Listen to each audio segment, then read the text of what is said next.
Welcome. Today we're going to continue with our gold deplating cell, sulfuric acid gold deplating cell.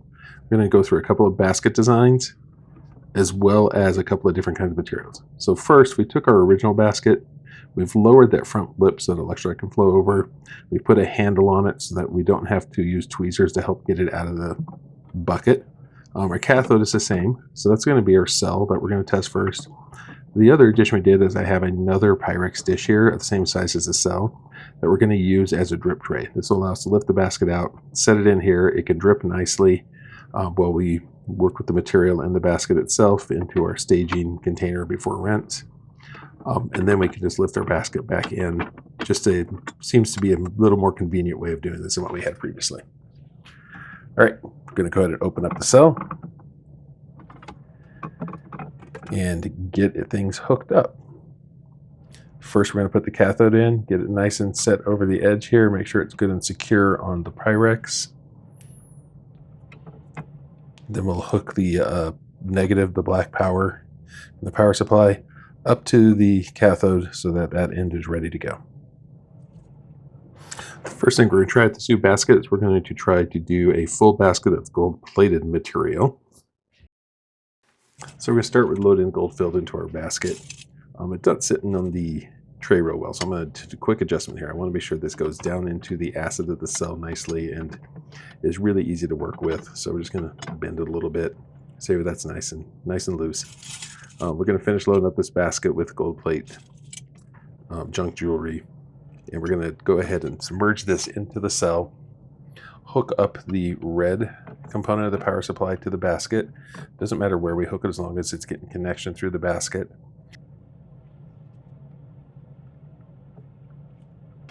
All right, so hooked up.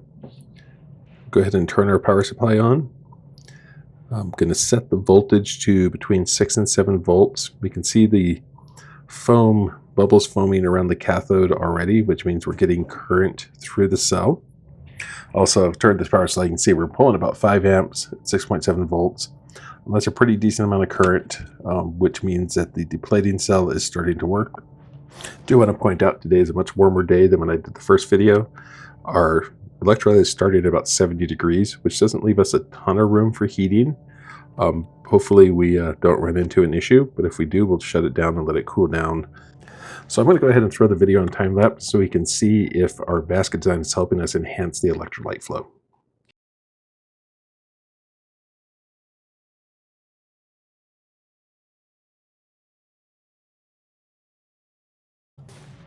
So one thing you have to do is stir this around as it goes. Make sure we get good connection for all the pieces on there. Our amperage is increased.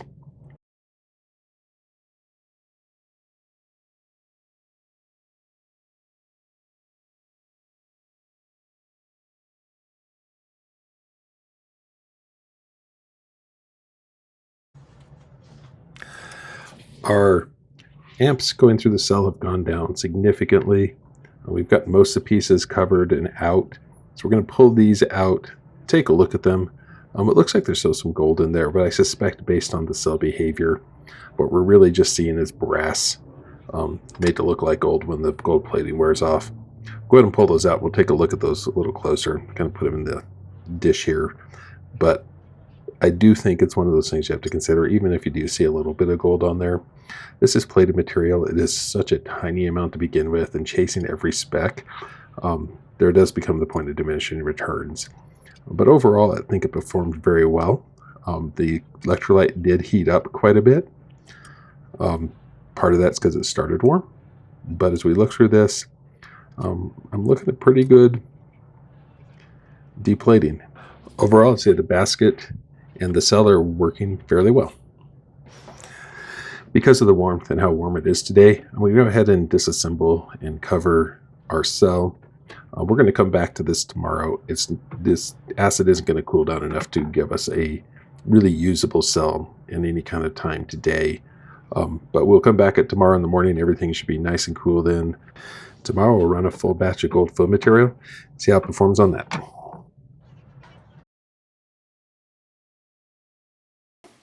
Our cell's cooled overnight. Getting set up here to run some gold filled material. Here I have a bunch of clean gold filled. It is a lovely, much cooler day. Our cell electrolyte is down into the 40s, which means we have a lot of room to work with warming. So first thing we're going to do, we're going to load our basket with the gold-filled material. We're going to make sure we get everything in there in a way that has a decent connection and is well loaded to put into the acid.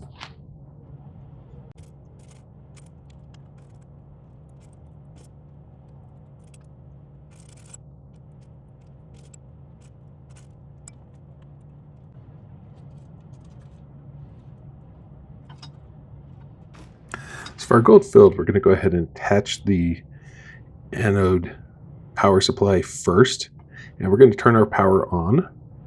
We're going to lower the basket into the electrolyte slowly. Try to avoid any real big spikes in current.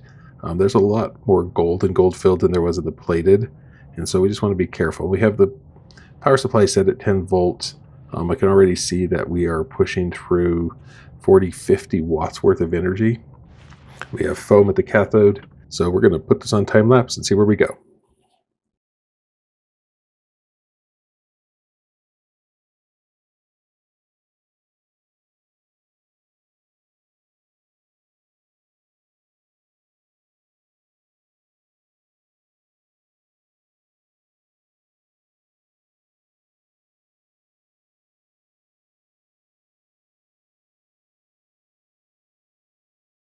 Our cell was working really well, but it heated up relatively quickly. We were putting too much energy through it. I've shut it down. I've covered it up. We're letting it cool for a little bit. Finally, I want to try a different cell design. In my previous cell, there were some shortcomings to the basket. There were some shortcomings, I think, to the cell. This new design, I think, will help with the overall cell efficiency. First, for the cathode, I've cut a new piece of lead. It goes along the entire long side back of the cell and wraps around the edges. This gives a lot more surface area for electrons to flow, as well as ensures that the cathode and the basket are a more consistent distance from each other for a good part of the available distance without shorting out the cell itself. We'll go ahead and get this in here, get a good nice tight fit, make sure the anode is submerged in the electrolyte, and then we'll proceed to the basket.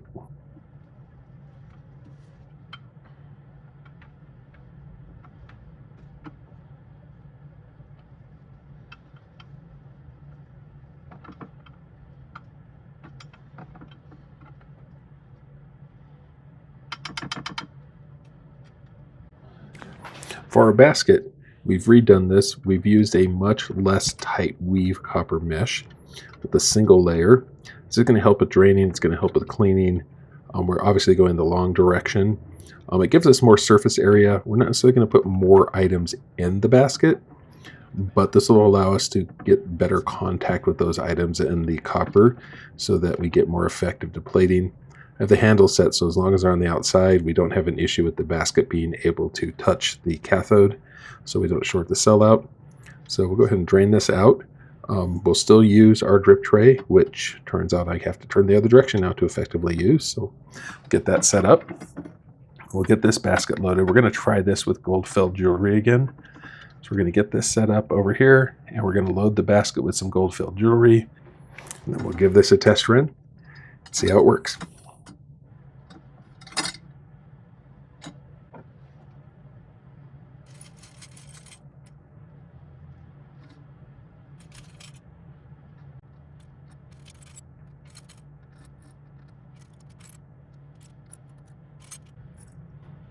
Just going to go ahead and drop the basket in the electrolyte this time before we hook any power up.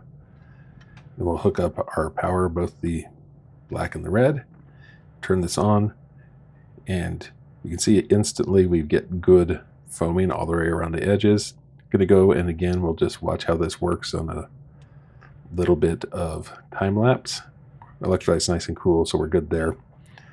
And see if we get good flow and get good reaction.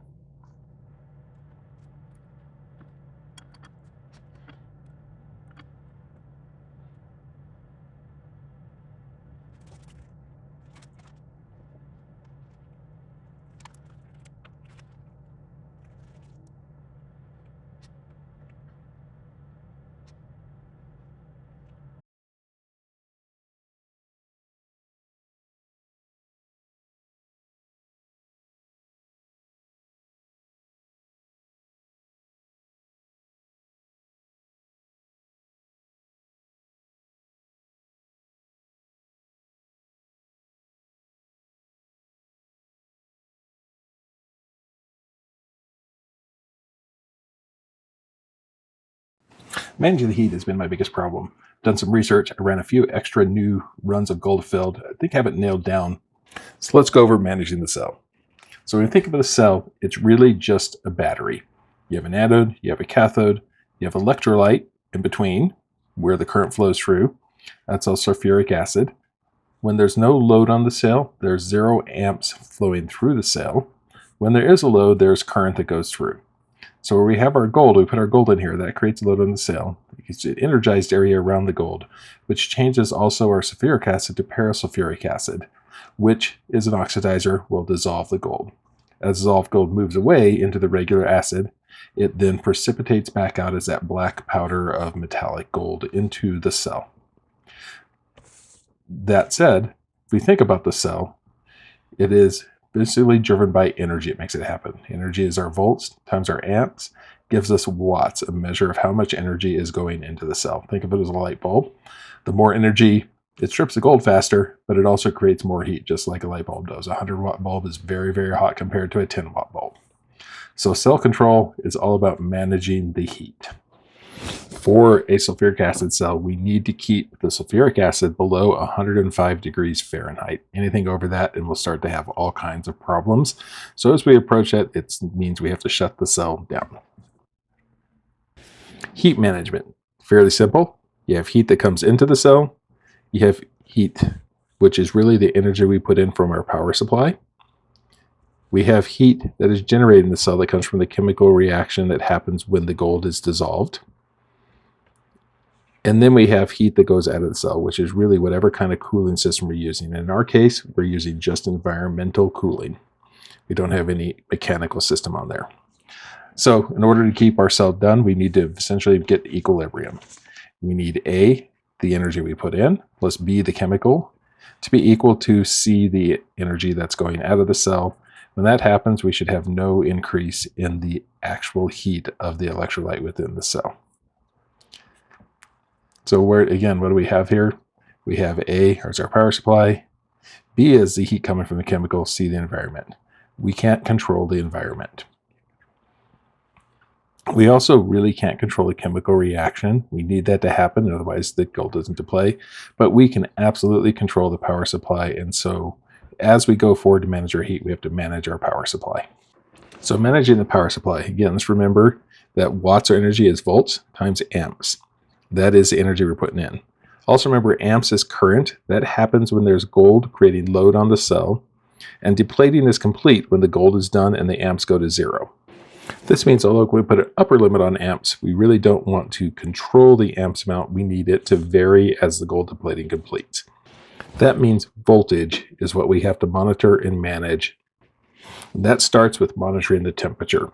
Every run is going to be different. The starting temp of the electrolyte, airflow that moves heat away, ambient temperature outside are all going to be different every time we run the cell. This means with these factors that how we run the cell, the speed at which it can run is going to be different every single time based on those factors. This means we need to adjust the voltage throughout the run of the cell that limits the wattage that's going in to a point where the temp does not increase. If you recall on some of mine, given these components here, I was running and we were putting 40, 50 watts into the cell at a time. It was way too much. My temperature was going through the roof. That said, as the amps decrease, as the deplating goes forward, amps decrease, there's less energy going in the cell, we can increase the voltage, essentially speed up the reaction and keep it efficient throughout the process. In the end, the key what we want is that equilibrium. Heat in is equal to heat out, and what that requires is going to be constant monitoring of the temperature and the voltage going into the cell.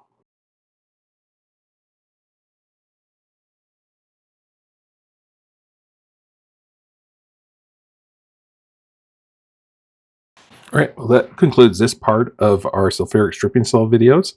In our next video, we are going to harvest the stripped gold and refine it and see what our yield is.